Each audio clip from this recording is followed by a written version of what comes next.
Hi, and thanks for watching. In this video, we are going to talk about bonds. So we're going to discuss what bonds are and how they differ from stock. So I'm Tyler Stokes from StokesTrades.com, and I'm on a journey to become a day trader. And in the initial stages of my journey, I'm doing a full sort of refresh on the basics of the stock market. So in this video, we're talking all about bonds. So this is very much a beginner friendly discussion on what bonds are. And again, you might be interested in this for various reasons, whether you want to invest in bonds or maybe you want to be a day trader as well and you want a refresh of some of the basics of the stock market. So let's jump right into it. So what are bonds and how are they different from stocks? So those are the two questions that we want to cover, and we want to keep this as sort of easy to understand as possible. And, I'll be totally honest, I kind of forgot what bonds are. I've sort of studied them back at university, but, I don't own any, and they are certainly not talked about anywhere near as much as stocks, whether, that's on X or, through the media or on YouTube or whatever. They're certainly not as popular in that regard, but the bond market is actually really big. You might not seem that way for sort of maybe retail investors like you and I, but bonds are really big, but they certainly don't get as much sort of limelight or camera action as stocks do. But we're going to basically explain what they are for beginners. Now, a lot of information out there that I review and I research around investing and finance and stocks while I'm on this journey to become a day trader. Some of it's a little bit dry, so I often use Grok, the AI tool from X, to help with supplying some examples of what some of these financial securities actually are. And some of the examples are much easier for me to sort of understand some of these concepts. So I'm going to share some examples that Grok actually kind of produced for me when I was doing the research. So here's what Grok says about bonds. So picture a bond like a loan that you might give to a friend. But in this scenario, the friend is more likely a colossal organization like a government or a corporation.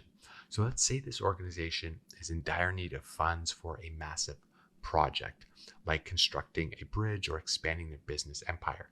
So instead of knocking on the bank's door, they gather the necessary funds from everyday folks like you and me who purchase their bond. So essentially, when you buy a bond, you are lending a government or an organization or some sort of corporation, you are lending them the money, and in exchange, you get a bond. Now, upon acquiring a bond, you essentially lend your hard-earned cash to that organization, and in return, they pledge to reimburse you the full amount on a predetermined date in the future. And that's known as the maturity date. So that's sort of an important sort of definition within this whole discussion of bonds. So just as your buddy might slip you a little extra for lending them your money, the organization compensates you with interest, typically paid annually as a token of appreciation for utilizing your fund. So in a nutshell, a bond, it's sort of like a formal IOU from a big shot organization where they borrow your money and commit to repaying you with a small bonus for lending them your financial resources. So that's sort of, an easier type of explanation that Grok gave for what a bond is. So let's kind of go into something a little bit more specific here with another example. Let's say that you, as a bond investor, you've decided to lend money to a fictional company called EcoPower by purchasing one of their bonds. So EcoPower, it's a renewable energy company and it's looking to expand its operations, and it needs to borrow money to do that from investors like you and me. So let's talk about the principal. The principal of the bond is $1,000. So this is the amount that EcoPower is borrowing from you and will be repaid to you at the end of the bond's term. So one bond is $1,000. Obviously, you can buy more if you wish. Coupon rate. So the coupon rate of the bond is 5%. So this means that EcoPower will pay you an annual interest of 5% on the principal of $1,000. So you are going to receive an annual interest payment of $50 until the bond reaches its maturity date. So that's the coupon rate, the interest payment that you are receiving. Now the maturity date is the date that EcoPower will repay the principal to you. So in this example, if the bond is 10 years, the maturity date is 10 years, then that is when they will repay you the $1,000. And each year you are going to receive $50. So if you get a $1,000 bond from a company and they give you a coupon rate of 5% and it matures in 10 years, every year they're going to pay you $50 in interest, and then in 10 years you will receive that $1,000 back. So essentially you're going to lend a company $1,000 for 10 years. You're going to earn $500, so $50 every year for 10 years, and then you'll get your $1,000 back. So that is what, a very basic example of investing in a bond. So again, in this example, you've lent $1,000 to EcoPower. In return, you're going to receive $50 each year for 10 years. And then once the bond reaches its maturity date, you get paid the principal back. So let's talk now about sort of the difference between that, a bond, and stock. So when you lend money to a company by purchasing a bond, you're essentially acting as a lender and providing the bond, providing the company with a loan that it promises to repay you with interest over a specific time. So as a bondholder, you actually have a legal claim to the repayment of the principal and the interest, making it, a relatively safe investment. There are certain bonds that are safer than others, and there's so many types of bonds when you really dig deep into this type of investment. But in general, the bond that we sort of just described there, it's relatively safe.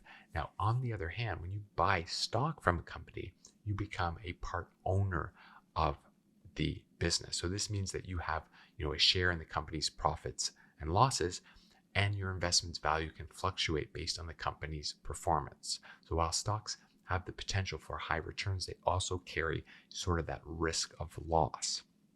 So in summary, bonds are a form of debt financing. So a company is going into debt, or they're, giving out a loan to earn some financing, where the investor, in this case, is lending money to the company, while stocks are a form of equity financing, where the investor is buying a share of the ownership in the company. So two different ways for companies to get money. Through bonds, it's a form of debt financing, and then through stocks, it's equity financing. So you might be wondering, how do you actually buy and trade bonds? When I was younger, my parents got me a GIC, which is a type of, bond in Canada. It's a guaranteed investment certificate. And I think my parents did that through the bank. These days, you can just buy bonds the same way that you buy stocks through a brokerage firm. So depending on what brokerage firm you go to, some might offer various types of bond services, but most of them you will be able to buy bonds from, just like you can buy stocks. So these days it's very, very easy to sign up online with a brokerage firm. You sort of just transfer money from your bank account and you can buy the bonds that they offer.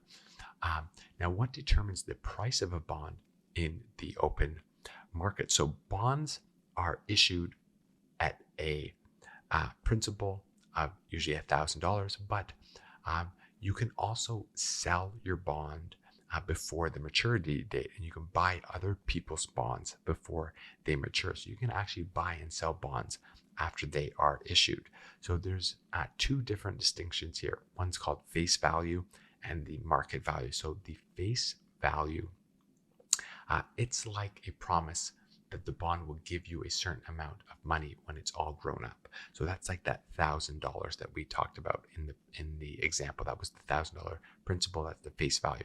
The market value, this is different. It's like a popularity contest for bonds. The more people that want it, the more that they will pay for it. So we're going to talk about the factors that might affect the price of a bond. So the face value, that's set in stone when the bond is sold, like a secret handshake between you and the bond.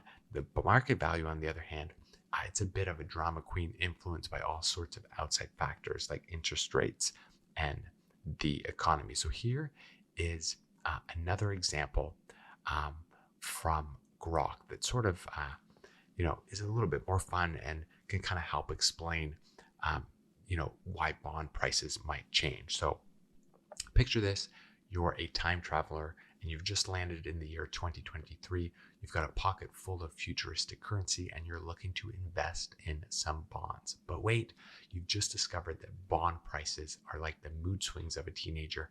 They are constantly changing. Why, you ask? Well, it's because of the cool kids on the block, interest rates. When interest rates are high, your bond coupon is like last year's fashion trend. Nobody wants it. So you'll have to sell it for less. But when interest rates are low, your bond coupon is like the latest smartphone. Everyone wants a piece of it, and you can sell it for more, and you'll be rolling in the dough. But that's not all.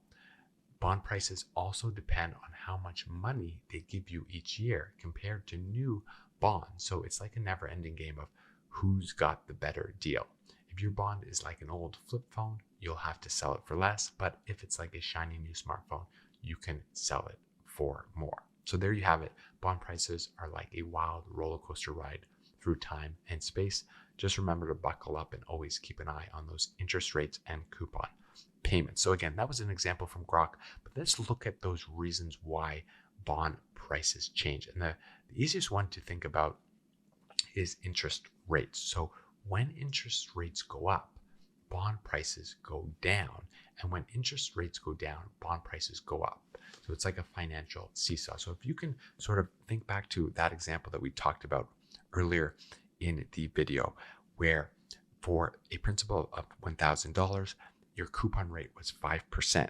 So every year for 10 years, you will get $50 in interest payment. Well, imagine the next year, interest rates go down to 3%. And you have locked in a deal where you're earning 5% for 10 years. Well, now, your interest rate is looking very good and your coupon rate is looking very good, because if people want to go out and get a new bond today, then they're only going to get 3% where you've locked in 5%. So if you want to sell your bond, you can sell it at a premium. So your bond price, the prices of bonds will go up when interest rates go down. And it's the opposite when interest rates go up. So if now interest rates have gone up to maybe 7% and you locked in your bond at 5%, well, if you want to sell that bond, you're going to have to sell it for less. So the price of that bond is going to go down because people can buy new bonds and get a 7% coupon rate. So why would they purchase your bond? So that's why you'd have to sell it for less. So that's sort of the difference. And sometimes for me personally, I had to kind of walk through this example a few times when you kind of say that bond prices go up when interest rates go down. That's the bond prices that are already out there versus the future interest rates going lower. So sometimes you might have to just kind of go through this example that we talked about a few times to really get a crystal clear understanding of how that works. Now, the other reasons why bond prices may change is inflation. Inflation can be a sneaky little devil, eroding the purchasing power of fixed interest rate payments on bonds. If inflation is on the rise, bond prices may take a hit. So, if inflation prices and everything is going up, the value of your fixed interest rate payments might not look so good in the future. And therefore, when you try and sell your bond, you might have to lower the price. Credit risk. So the credit worthiness of the bond issuer plays a role in the bond's market value. If the issuer's credit rating takes a nosedive, the bond's price may follow suit. So in that example we talked about, EcoPower, if suddenly their company got into a lot of financial trouble, maybe there was some sort of scandal at the company, or there was some fraud at the company or something of that nature, or they just weren't performing well, and suddenly their credit worthiness was, going down, people might view that as more risky and therefore not really want to invest in uh, lending them money and lending them money or buying bonds, essentially lending them the money. Therefore, if you want to sell the bonds that were issued from that company, you might have to sell them for less. So the price of those bonds that are already issued might go down when their credit worthiness goes down. Maturity. So bonds with longer maturities are more sensitive to interest rate changes. So, if interest rates are on the move, bonds with longer maturities may experience a more significant change in market value. So if you've sort of locked in 5% for 20 years, then and interest rates are on the move, and interest rates are going up, then you've locked in that for so long, then you might your bond price might go down if you try and sell it, if it's in that sort of environment in the economy. And then other economic conditions, the overall health of the economy can impact bond prices. In times of economic growth, investors may look to ditch their bonds and favor riskier assets. So if there's a bull market, or everything's going up in the market, then people might want to sell their bonds that they are locked in with and invest in maybe some more growth stocks. So if the economy is booming, then the bond prices might suffer because people don't want their money in bonds. They want their money in maybe some growth stocks or some other type of investments that are doing really well in the current state of whatever the economy is in. So these are reasons why bond prices may vary. So remember, there's that distinction where the maturity date of a bond does not mean that you need to keep that bond until maturity. You can buy a bond, and if it matures in 5 years, you can sell it on the market, and its price will vary based on the things we have just discussed. So that is basically, I think, a wrap for what we're going to cover for bonds. For this kind of a beginner-friendly video. What we're going to do here is just do a really quick key insights overview about what we discussed. So firstly, understanding bonds, they are essentially loans given to large entities like governments, corporations, by investors who in return receive interest payments and the principal amount back at the predetermined future date. The nature of bonds, so unlike informal loans among friends, bonds are formal legal contracts enforceable by law, ensuring the repayment of the principal and interest to the investor. And for this reason, they are relatively seen as a safe investment or safer investment than stocks. The function of bonds, so they serve as a mechanism for entities to raise funds without having to borrow money from banks. We went over an example of a bond investment. So investing in a bond, it means lending money to an entity, such as the company that we talked about there, Eco Power, with a promise of an annual interest payments and a return of the principal at the bond's maturity. Bonds versus stocks. So buying a bond makes you a lender to the company, whereas stocks, when you buy stocks, that represents part ownership in a company, and it comes with higher risks, but potentially high returns as well. The risk return profile, bonds are generally considered safer investments with fixed returns, whereas stocks offer the potential for higher returns, but again, they carry more risk. Investment decisions, the choice between investing in bonds or stocks, it depends on risk tolerance, investment goals, and all sort of that kind of stuff. Here on this channel, we're talking about day trading, and then specifically, I am pursuing a full-time career as a day trader. I don't imagine that I'm going to be day trading bonds, but certainly it's just something that I want to get refreshed on.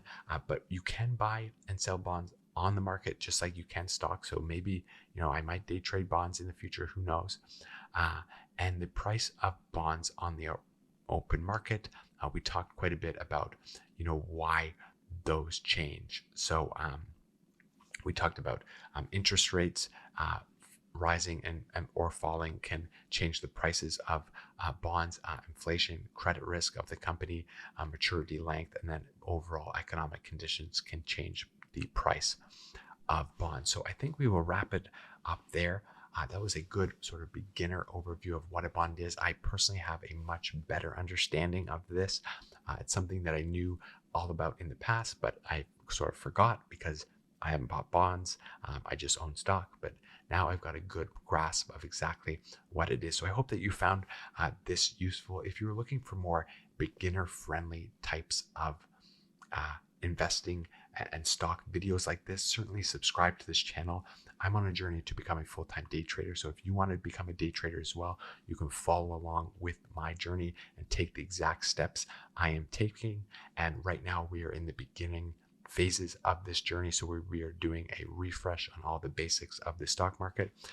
But certainly we're going to get into all the other aspects of day trading. So subscribe to this channel, come along with the journey. And I hope that you found this useful.